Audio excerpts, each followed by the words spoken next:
사랑의 인사라는 제목으로 말씀 전할 때에 많은 은혜 받으시기 바랍니다.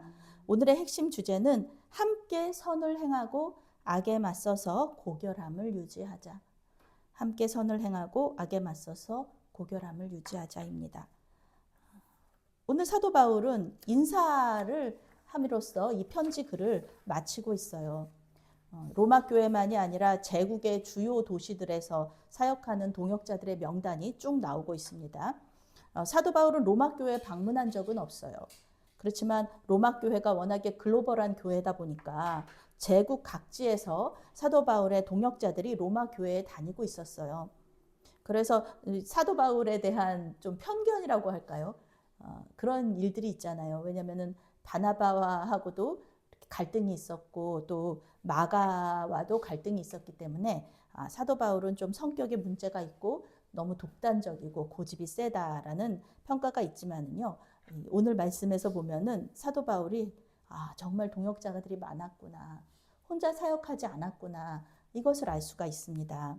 인품이나 성격에 문제가 있었다면은 이렇게 오랫동안 동역자들과 함께 일할 수가 없었겠죠. 사도 바울의 리더십에 대한 책을 읽어보면요. 그가 구축한 이 인적 네트워크를 굉장히 긍정적으로 높게 평가하는 글들을 읽을 수가 있어요. 특히 어떤 사역지에 그 사역지에 알맞은 사역자들을 이렇게 보내는 것을 보면은 그 사역지에 대한 상황을 잘 알고 있고 또 이 동역자들에 대해서 장단점을 얼마나 잘 알고 있는지 우리가 알 수가 있습니다. 오늘 사도 바울은 갱그레아 교회의 일꾼인 베베를 추천하면서 이제 인사를 시작합니다. 예전에 이스라엘에 선교 여행을 간 적이 있거든요. 그런데 그때 그 베베라고 자기 자신을 베베라고 소개하시는 선교사님이 계셨어요. 그 선교사님은 이스라엘에 오신 지 얼마 안 돼가지고 사역지가 정해지지 않았어요. 좀 자리를 못 잡으신 상태였어요. 그런데 우리 선교팀이 왔다는 소식을 들으시고 연락도 없이 그저 그 선교사님 댁으로 그냥 오신 거예요. 내가 뭐 도와줄 일 있으면 돕겠다고 하시면서 그러시면서 글쎄 그 부엌 일을 그렇게 다 하고 돌아가셨어요. 저희가 오는 날인가 그 다음 날 오셔가지고 부엌 일을 하시기 시작해서 그 저희가 돌아가는 날까지 그렇게 부엌 일을 다 돕고서는 저희는 한국으로 돌아오고 우리 그 베베 선교사님은 자기 또 사역지로 이렇게 돌아가셨던 기억이 있습니다. 그래서 베베라는 이름을 들으면 그 선교사님이 생각이 나고는 합니다. 감사하게 생각하고 있어요. 이 학자들은 오늘 말씀에 나오는 베베가 이 로마 교회로 보내는 이 편지를 가지고 왔다라고 얘기하고 있어요. 이렇게 베베가 예전에는 그렇잖아요. 예전에는 뭐 인편밖에는 없으니까 갱그레아 교회에서 여기 고린도에서 로마까지 편지를 배달을 한 거예요. 지금이야 이메일 보내거나 우체부가 배달해 주지만 비행기가 또 왔다 갔다 하고 그때는 이제 인편으로 해야 됐죠. 뭐 사도 바울이 가난했는데 따로 사례를 했겠습니까? 아니면은 여행 경비를 보태 줬겠습니까? 다 베베가 자비량으로 그 여행을 해서 또 편지를 전해준 거잖아요. 감사한 일이죠. 사도 바울로서는 굉장히 감사한 일이고요. 또 베베로서도 이 편지를 기록한 이 편지를 배달함으로써 그 또 하나님 앞에 또 이름이 또 이렇게 기록이 되는 특권을 얻었습니다. 이름을 뭐 자기 이름을 높이려고 하지는 않았을 거예요, 베베가.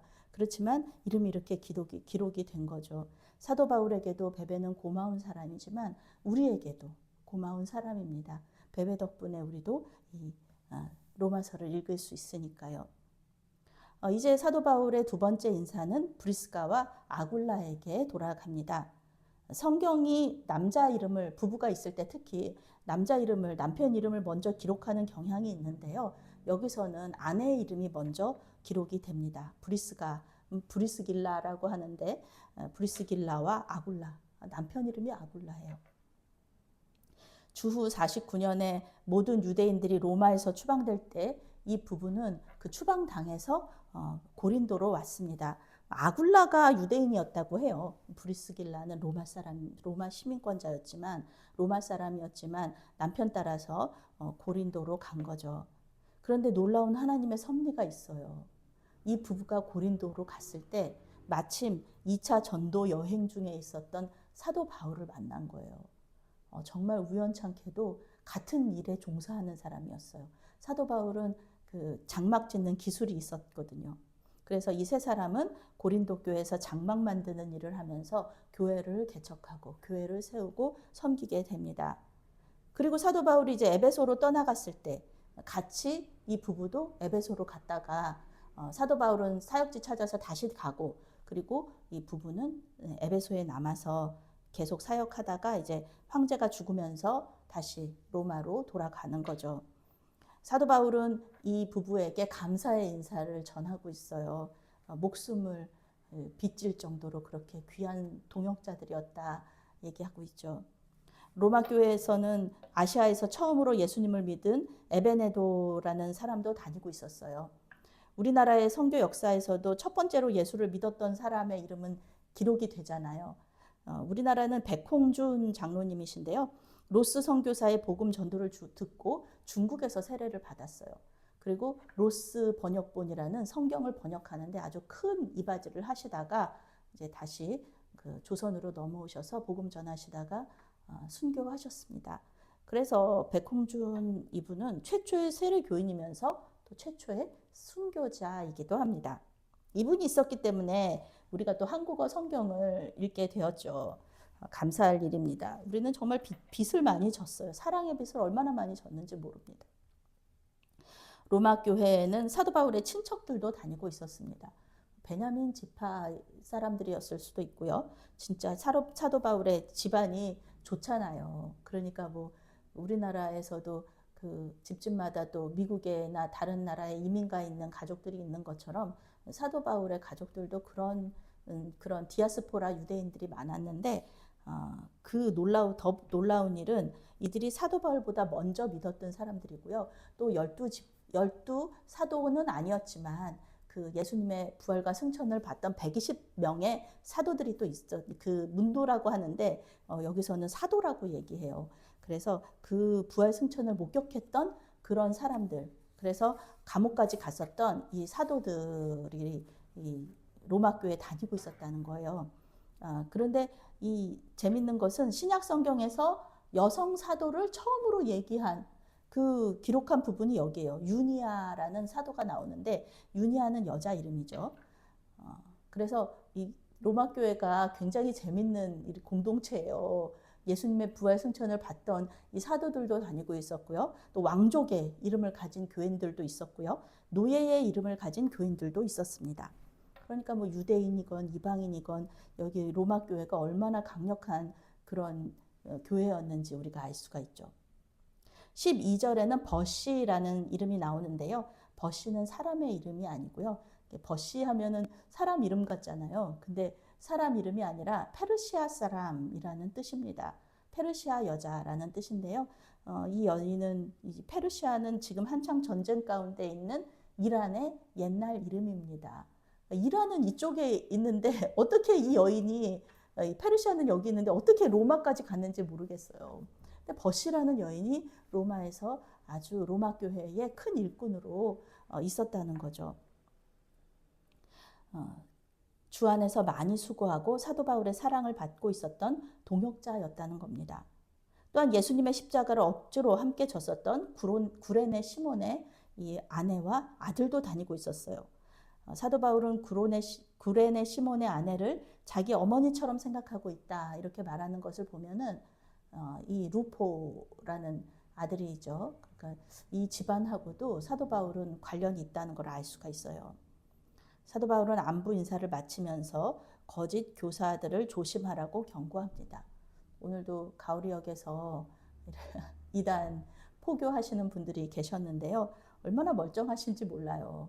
그런데 그분들을 성경을 잘 알지 못하면은요, 그분들한테 혹할 수 있죠. 그들은 예수님의 말씀을 왜곡해서 해석합니다. 예수님의 성육신을 부정하고요, 부활 승천을 부정하기도 합니다. 우리가 기독교 교리를 계속해서 공부해야 돼요. 왜냐하면은 알아야지 그게 틀렸다는 걸 알 수가 있기 때문에 계속해서 우리 공부해야 되죠.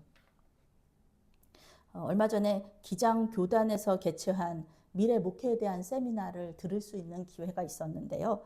그때 강사 목사님이 너무 간절하게 말씀하시는 거예요. 우리 감리교단도 이제 미국은 큰 교단이지만 우리나라에서는 작은 교단이잖아요. 근데 기장도 또 장로교지만 또 작은 교단이라는 거예요.